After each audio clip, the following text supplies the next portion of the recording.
My recommendation when following up is to take the interviewer or the HR manager's lead. So if they tell you that they will follow up with you within 5 to 7 days, wait that 5 to 7 days. And if you haven't heard from them, then I don't see any harm in reaching out to them to let them know that you're interested and you want this position. I don't think that there's anything wrong with letting that hiring manager know how badly you do want it, as long as there is justification for wanting it.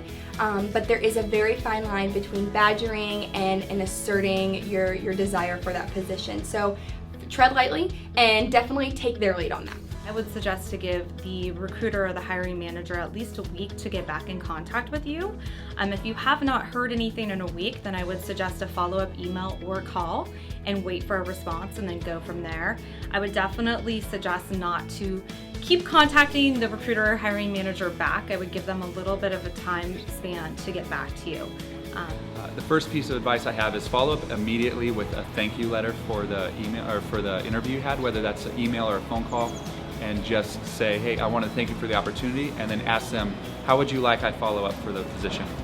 And if you hear they prefer email, they prefer call, you do that. Now, if you haven't heard from them at all, I say give it about a week's time, because they're probably interviewing multiple candidates for the position. They have a lot of resumes to review. And at the end of the week, I don't think there's anything wrong with shooting them a phone call and saying, hey, I just wanted to follow up and see if there's anything else needed from me.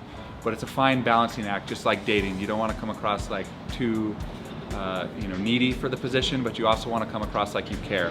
So just use that week as kind of a guideline.